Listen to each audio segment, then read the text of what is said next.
tukwaniriza nate ku Focus TV erinyanze ade Wumba Force tumumyanja and of course program Muvubuka kola wetwogerera ku bigambo ebizimbo Muvubuka omukulakulanya n'okumutwala mu maaso. Nakulwalero tuli mu Kiboga Town Council era nga tuli mu banka ya Equity. Tugenda kuba kutwogerako n'omukyala Waita Babiri Mariam ngono manager Equity Bank Kiboga branch. Of course tuwayemu naye omuvubuka mikisa ki gy'olina mu bank, omuvubuka oyinza kwekulakulanya ne bank. Biki bank ebikusike byerina muddala mu kulakulanya abavubuka ab'enjawulo. Tugenda owulira bingi kyemanyi bingi byogenda okuwulira tunagenda okuva ku interview eno ng'olina kyoyize ekyenjawulo. Funa otovaawo katuveeko wano katono tukomewo. Buli omu mu bulamu alina ennaku ez'ekijjukizo. Kati nno Focus TV yange bazza okufuula ennaku zo ez'ebyafaayo, bakwata vidiyo n'okkuba ebifaananyi ku mikolo gamba ng'okwanjula, embaga, graduations, okukyala, olina birthday, baby shower oba just oyagala ka photoshoot. Bano nno tebakoma okwo, aba Focus Group yange bakuguka mu kutimba, bakola keeki wamu ne juice omuwoomu nga kuno bagattako okuwandika ku ngoye sako n'ebirala bingi. Ekyankwanzi basange mu Ttuba okumpi ne Town Council ate Kampala ku Jesco Plaza. Ebisingawo bakubire ku simu zaabwe 0757 133 162 oba 0789 020 806. Gwali ku Facebook ne Instagram kebera Focus Group yange ate ku YouTube beba Focus TV yange.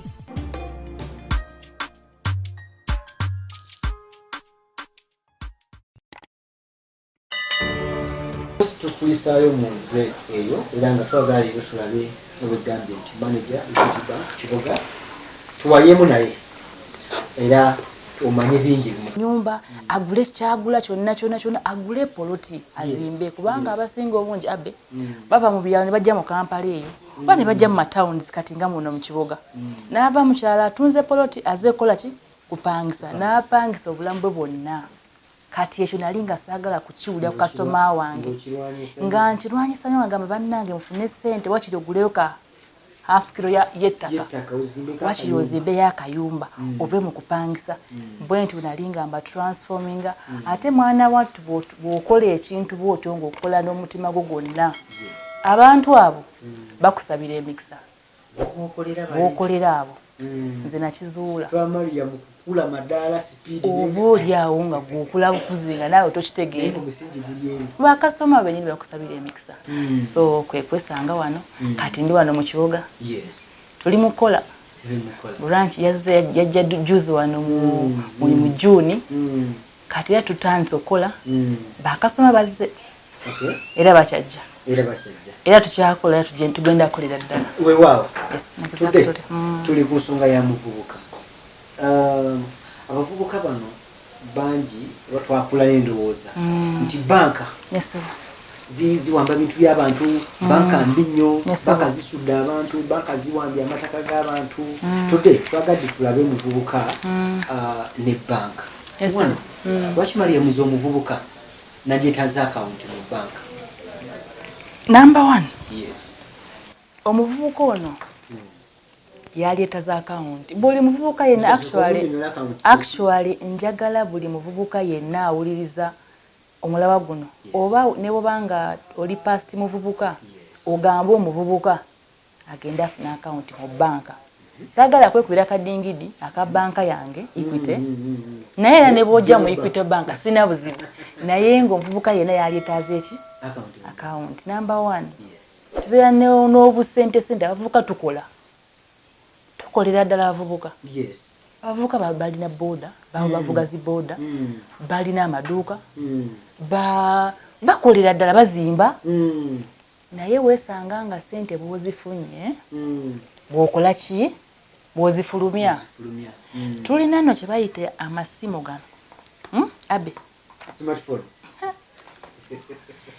Kati abavubuka weesanga oyagala okole ku luviiri, oyagala okole enjala, oyagala ogule ekizigo, byonna ebyabavubuka. Ne weesanga nti ssente z'ofunye bw'okoze eki bw'ozisaasaanyiza. Yet waali badde n'omutemwa gw'otereka. Abamu bagamba nga sitereka wansi w'epiro ate ezo eza wansi w'eppiro mbi nnyo kubanga oba oli awo ogambye omuntu nti sirina ssente aba yeebase n'akola ki n'azigwako obugambe tolina aba akyali mukwano gwo obwesige babugenze kati omuntu fuuka yenna yalisaanye afune akawunti mu ki mu banka otereke kyotereka kyonna obeere n'akasente ko mu ki mu banka so kiyambira ddala n'enkola eyo kubanga banka eba kati etegedde nti ono omuntu wavunaanyizibwa by the way okuba n'akawunti mu banka buvunaanyizibwa okuba nti omuntu olinaki akawunti yes ate banka kyekintu ekitalina lugambo nti ne boonaba n'obuwumbi bwe bwa akawunti sigenda kubeera nga ngamba abantu nti oyo mulaba alina akawunti mu banka era alina obuwumbi kubanga tukola ku bantu bangi bonna mbamanyi sibamanyi kati ssente zo zibeera mu akawunti nga gye ziri ate tulina n'akawunti eziteekamu n'amagoba gwe ssente bw'oziteeka wansi w'eppiro zizaala naye sigala 5 naye bw'okwata ssente zino ziteeka mu banka olutekayo ssente bakola ki bateekako amagoba ate waliyo ne banka endala ezitalina bisale bya mwezi kubanga abasinga batya bagamba banka 2 oba 0 waliwo n'abamu wasanga mu negative kubeerako osanga nga kali nga ssente za $, osangayo 52 oba 1 2 nga ziri mu $.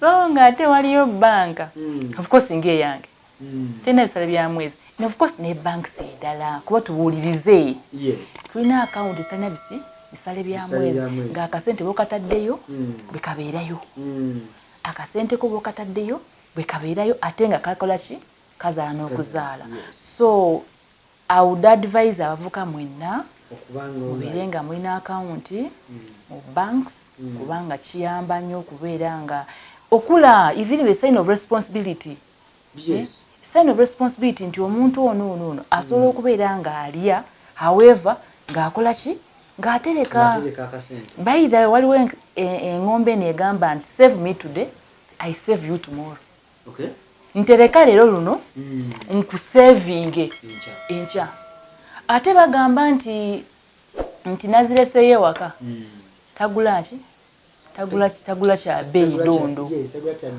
ennaku zino tulina abaana bagenda ebweru bangi abakola ki abagenzi ebweru naye nga balina amapoli gaabwe mu kyalo agala just passport mitwalaga ana alina akataka ke fuuti migo nga fuuti meka fuuti tugonze 25 n'akatuna mitwalo 3 oba 2 agenda bweru n'akutuukirira nga tulina yadde ekikumo ki mu nsawo naye ng'ozifuna mu butuufu ng'ofuna emitwalo ng'ebiri buli ki mu banka ogenda bugenzi mu banka n'ojjayo ku ATM eriwa okola giza ATM ng'ojjayo ba ku simu ng'oli omuwa agenda ki ng'agenda ebweru ng'agufuka landlord ng'okyali mwana muto nina abaana abbe be nali nga mbuulirira abaana kutereka omugaso gw'okutereka okwera n'akawunti mu banka kati byonna bavuga balina amapoloti kubanga baategera omugaso gwaki ogwa ssente ogwekwekola nange abbe olowooza ndi wano nga bwondaba nga tokikola exactly so okutereka bakita sacrifice oba we sacrificing oba like wefiiriza ekyaleero luno naye nga mu maaso ogenda kola ki ogenda kufuna nze abaana mbalabe bangi abagenda ebweru batunda ziboda mpya naye kuba bamusomeddemu nti waliyo ddiiro eri ebweru eri Abu Dhabi ogenda vuga mu motoka ofune kakadde kalaba buli mwezi n'atunda boda miliyoni egyo naye nga ligula bukadde 5 agende ebweru manager yogedde ku nsonga y'okubeera nti lwaki omuntu yandyetaaze okufuna akawunti mu banka wali nyini nga tukyali awo opportunities ki eziri mu banka eri omuvubuka number 1 opportunities kanse ku kya loan kubanga yemmere gyendya buli lunaku loan omuvubuka ono banga alina akawunti mu banka abadde atereka waliwo kye bayita history abadde atambula atya. Kyangu nnyo apa omuntu oyo okujja mu bbanka n'asaba looni n'emuwa. Olwedde aba yeetegekera. Tolina by'omubuuza bingi. Atambula. Ne bwoba ng'oteekayo n'ojjayo tekirina buzibu. Gw'oba omanyi okutambuza ki? Akawunti. So opportunity eyo weeri. Ate bw'oba ofunye looni, of course atogenda giteeka mu nsawo oba kufuna mukazi oba kugiwa mu boyfriend oba ogenda kukola ki? Kukola. So oba ng'ogenda teeka ssente mu business, of course togenda sigala kyekimu. Olina okuva ku stage eno ogende ku ki? Ku stage endala. Abafuna looni nga bagenda kuzimba mayumba gaabwe oba bagenda kuzimba rentals. Bw'oba ozimba rentals zisigala nga teziri mu bantu. Zisigala zireeta ssente. Exactly. So omuvubuka ne yeekulaakulanya be bavubuka bwe tulabye nga bavubuka bato naye nga balina ki? Ssente. Nga bagamba nti bagenda wansi mu nnyanja. Naye nga wekyama kiri mu bbanka. Ate naffe eno tuli conservative, tetubagamba nti tuli mu bbanka. Abasinga bagamba why? Nkola. Naye nga mu butuufu ssente azijjawa? So those are the opportunities ezibeera mu ki? Mu kubeera nga olina account mu bbanka, you can easily access a loan facility. Ate ne tukwongera ova ku miliyoni 2 n'ogenda ku 5 n'ogenda ku 10 be bali mu bukadde 12 be bali mu buwumbi abavubuka. So there are the opportunities. Yes. Ekirala sometimes tubeera n'emisomo, banka zibeera n'emisomo era nga zifokasinga ku ki? Ku bavubuka. Kati abbe sigenda gamba muvubuka atalina account mu ki? Mu banka. Ngenda kusookera ku bano, ngenda kusengeja ndabe abba alina account. Mariam alina account. Ate Sarah, ate John, ate Tom balina account. Ngamba sengeja, ngamba teeka mu somewhere nga tuyita bano abasomesa bannakinku. Nga babasomesa, nga babuulirira, nga bakola ki? Musinzira kwa balina banka account. Exactly, betusookerako. Betusooka okuwa omukisa. Nga babasomesa abo bavaayo ne bakola businesses. Ne zitambulira ddala ne ziprosperinga. Yes. Tuyogereko ku kya youth loans babigakaawo naliko wano eno ngambibwa nti waliyo omukisa omulala ogwo gw'abavubuka abali wamu mu group. Ekyo kiri kitya? Yesebo katulina banks esinga obungi zirina loans eza group eza youth ez'abavubuka. Omuvubuka yaani? Omuvubuka according to amateeka ga banku amateeka ga constitution wana ga banka yaffe exactly. Y'omuvubuka alina emyaka 18 paka 35 oyo akwalifayingira ddala okufuna ki? Looni y'omuvubuka. Era gw'olina passport nnene nnyo zezino ezitalina ki? Ezitaliko bukwakulizo. Gwe passport yo ndi muvubuka. Genda mu banka buuzaayo nti owaayi mulina looni z'abavubuka kubanga abasinga ajja ne poloti ye. Nina poloti yange yiiyo munampa looni. Kyokka nga muvubuka. Already alina omusingo okuba omuvubuka. Already alina omusingo gwe nga omuvubuka. Ate najja n'ekyapa. Nina ekyapa kyange munampa looni n'ogamba kalaba yoono. Naye nga Mariam bataasa. Sooka ne mbuuza oyagala mmeka? Njagala miliyoni 3. Gwe kankwe looni yaki? Nambawo nina amagoba matono nnyo. Matono nnyo batekuli na magoba. Kubanga miliyoni enamba bweti. Omwaka omulamba egoba 8,000. Okomyawo miliyoni 1 mwe mutwale meka? Mu mwaka omulamba. Mbulirako manerenda ogu. Mbulirako kafuna ogu. Asobola okuwa miliyoni 1 mwezi ogumu ng'okomyawo 8,000. Kizibu. Naye eno ya mwaka mulamba. So mutuuza ne mugamba waayo obanga kiweetaagisa kubeera ng'oli mu kibiina kubanga ekibiina gwe musingo gwo. Ate tugenda kubeera nga tuwa kibiina kyennyini ffe tuwa muvubuka ali mu kibiina. Tetumunonooza nnyo kuba ffe twagala identity. Kyekyoka ye identity card ye. Full stop. ebisigadde tetubinonooza nnyo wenga tukuwa looni yo ogenda nga weekulaakulanya ate era ng'okomawo nga tukwongera like that nga weeyagalira mu buvubuka bwo ng'olya looni ng'ogaggawala nga buli omu agamba yagenda wansi mu nnyanja naye ng'ennyanja yo banka. Sooka ontangalizeemu awo naddala ku kya guruupu eyo kyekirala guruupu kyeyeetaaga okulaba ng'eyambako abavubuka kubanga nganze focus guruupu tuyinza okuba nga tulinayo pulatifomu yaffe ey'abavubuka naye biki bye twetaaga mu guruupu oyinza okuba nga balinawo twezimbe youth group tulinayo guruupu nyingi nnyo ng'oli ali mu kulaba kikyolowooza kyeyeetaaga guruupu eyo guruupu kasita ebeera registered ku district full stop kasita ebeera ne certificate ebeera ne constitution kye bayita ssemateeka ebyo bimala okubeera nga guruupu eyo ki esobola okwakisesinga looni. Obuzibu abasinga bajja olumubuuza olina guruupu akagamba nina guruupu manager ngamba genda ote certificate aleeta ya 2017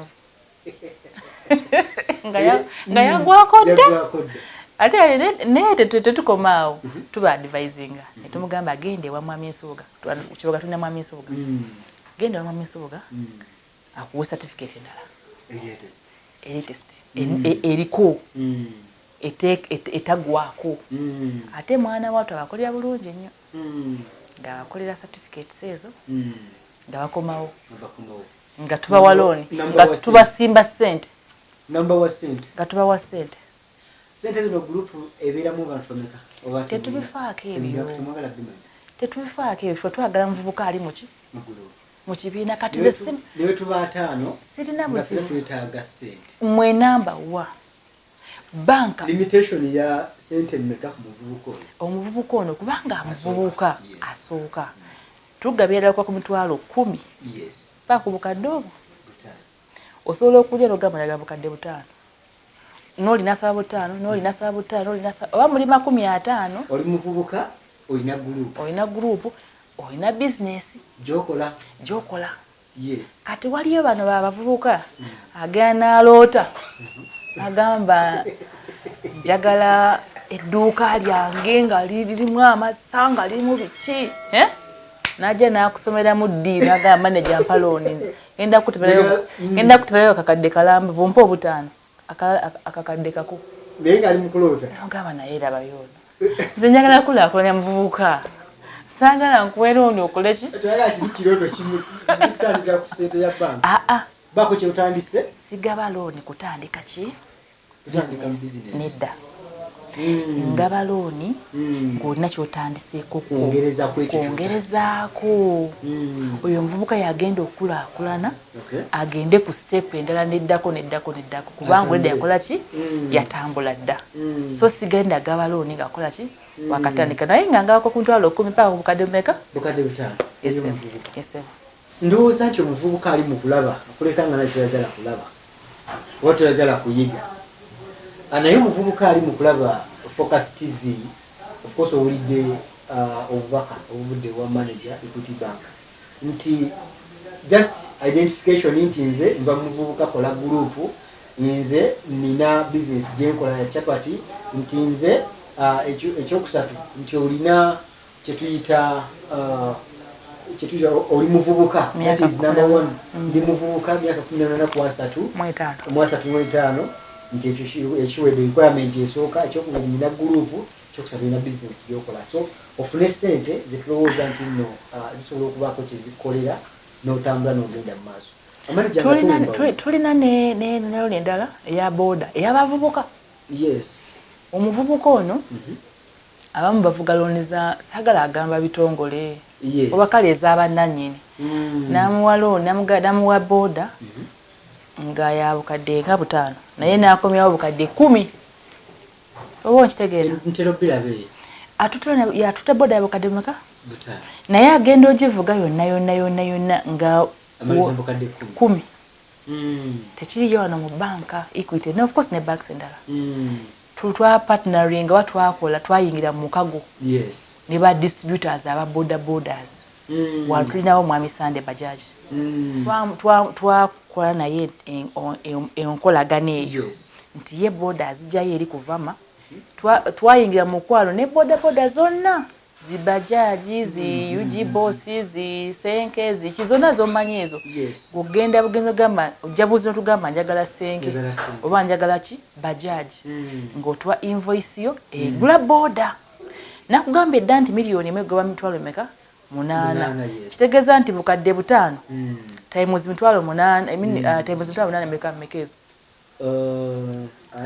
mitwalo 4 kati miliyoni emu mine bukadde 5 okuba mitwalo ameka mu mwaka omulamba so boda no wogisasulidde kati wetukugezanga okisasulidde mwaka gumu kitundu oba oli mu bukadde nga 6 kitundu bukadde 5 emitwalo nga 6 aha bwobeeramu awo naye oli ankugambye akomyawo meka bukadde mumeka bukadde 10 naye eno nkugambye meka obukadde 5 emitwalo 6 awo otambulira emitwalo 6 mu mwaka gumu n'ekitundu exactly wotambulira awo ezo nazo tuzirina loans eza boda kati abavubuka mpozi nga baku saagala kugera kigambo ekyo naye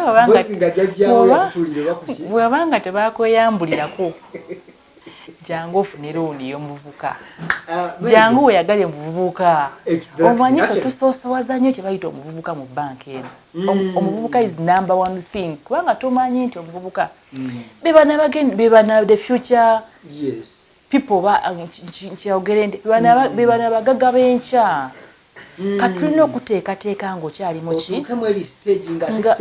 wemaliridde lwaki olowooza abavubuka tulemeddwa okozesa obulungi bank loans n'okuzitegeera obutegeezo za access nga nekitulemye lwaki olowooza generally lwaki olowooza kiriwo ekityo namba wana abavubuka tulaakinga kye bayita obugumiikiriza tetulina buki bugumiikiriza ogamba omuvubuka nti genda olime emwanyi ez'emyaka eziba emyaka yanga meka 3 talina bugumiikiriza omuvubuka wakiri ye manyi abasinga baba ne bizinesi abatamba nazo ku migongo agenda agula wali n'atembeeya n'atambuza kati ye muvubuka tetulina bugumiikiriza kwegamba yalaba nga ofuna 15 buli lunaku kisingako kulima eka y'emwanyi exactly ye muvubuka naye tugeze tuba traininga tugeze tugana nabo nga tubagamba gumiikiriza singa batata baffe tebagumiikiriza ne balima emwanyi ne batuweerera tetwali badde wano so mugumimu sekisinga balaakinga obugumiikiriza kyakubiri knowledge tebalina knowledge kati omuntu wa boda tamanyi nakumanya nti boda tulina ne boda tuzigaba wano tebakimanyi tebamanyi kumanya nti tulina looni ez'abavubuka so abasinga balaakinga knowledge tina abavubuka bali lezi kyekimuluga tuli banafu amasimu gano gatumalawo nnyo tuli banafu bonna waliwo nze abantu bemmanyi nga okuva ku makya mpaka saawa 6 gwa kiro 7 abeera kuki ku simu nga opostinga ya akantu boti yasoko kalaba nogaba nange ono yeteebaka amasimu fine malungi naye tulabe tusaleko obudde bwago kubanga omuvubuka omwami mwoso omuvubuka omukyala agenda kwagala ng'olina abe oyinza okujja gyendi nga tolina ssente nejajinge ninga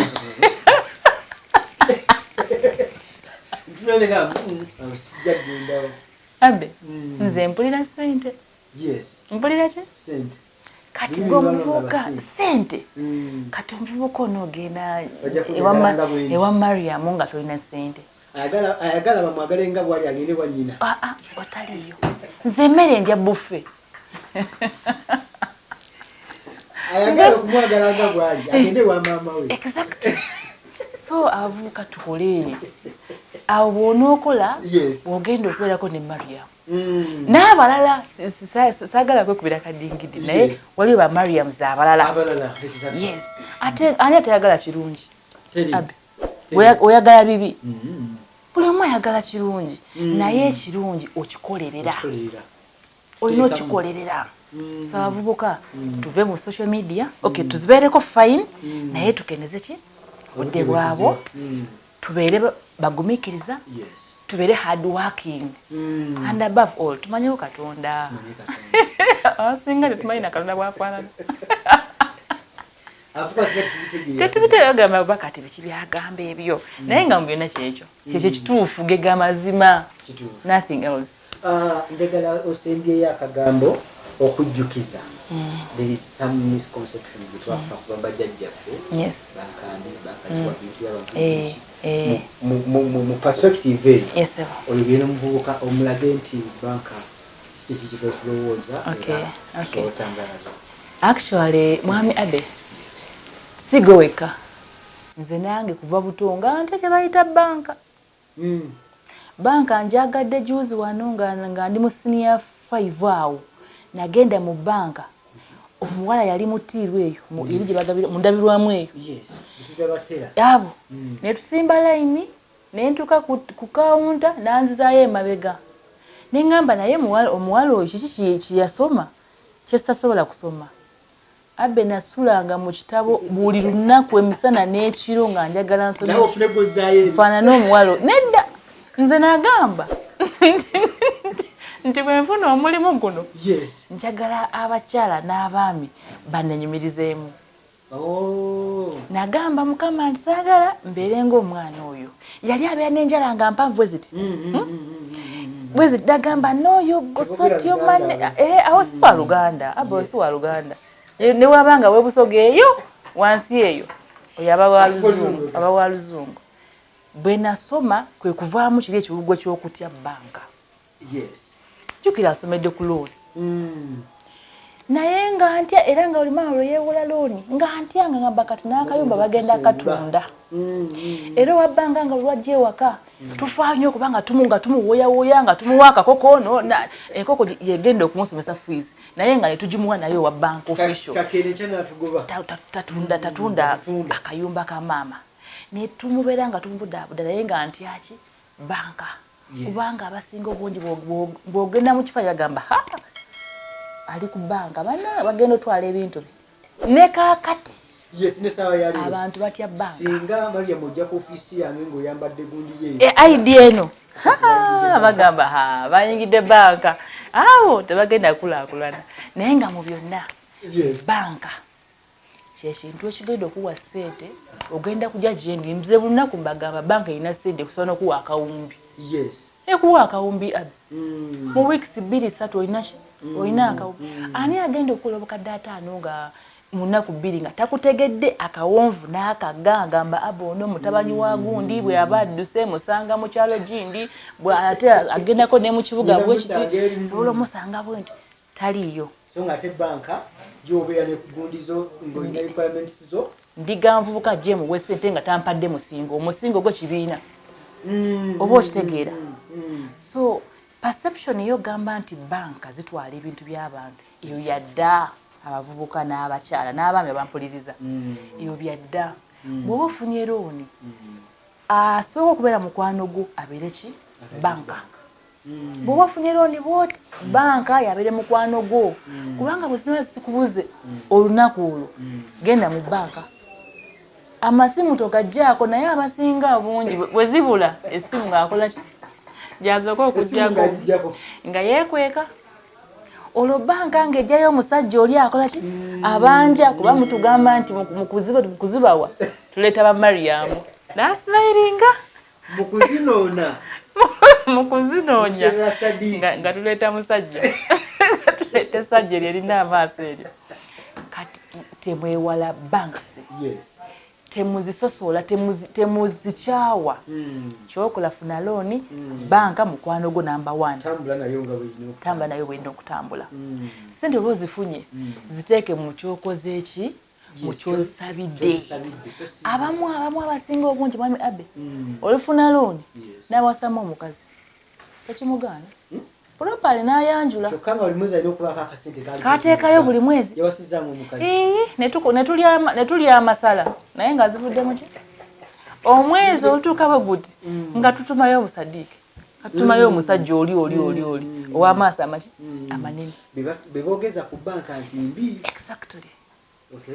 Afunye looni baba bali mu love making awo agamba ze nogola banafunye akasente ngaziwa omwami we ate omwami ng'ate afunayo obusaala omulala ng'ate amugatako okitegeera kati bye bizibu betufuna nti bwe tubawa ssente muzidivatinga fesho kuteka muki business zizaale oba zikole ekyo kiwakula ki abamu olufuna loan balina perception olufuna loan mu banka bwati ayitako ku dduuka wali natemya kiroza nyama ezo nagulayo enye bijanjalo banga dende naye nazaako nga makane nazeeko ebijanjalo nagulayo boarding ezo oba abaana akaviiri kayalaba ku Mariam nga yakalaba kona akagirabe kati nagamba akakaviiri ako bwenfuna loan bwenti funa ka Mariam jukira Mariam ye siga Mariam naye waliyo ne ba Mariam z'abalala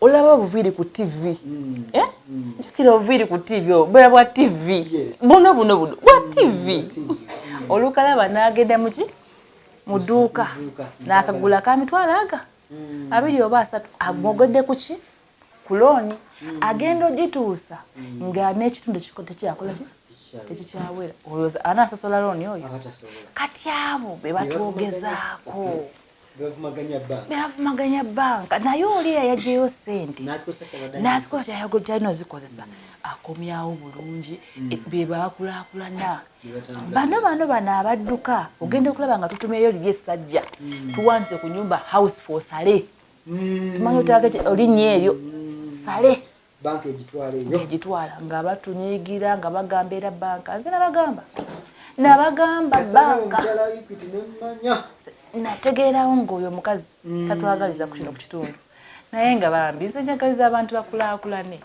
so munnange eyo perception eri mu bantu obadde mulabi mulungi okuva gye twatandikidde ne program Vubuka Kola. Of course tugamba nti tandika katikati because now is the time, there is no more time. Time is now, time is today. Tugamba nti teri lunaku lulala teri budde bulala okuleka leero olina okubaako kyotandika. Emboozi ogiwulidde eya babiri Mariam of course okuva gye twatandikidde ng'akunnyonnyola biki by'oyinza okukola mu bank, biki by'oyinza okufuna mu bank, birungi ki ebigyetooloddemu ddala gwe ng'omuvubuka n'omukadde.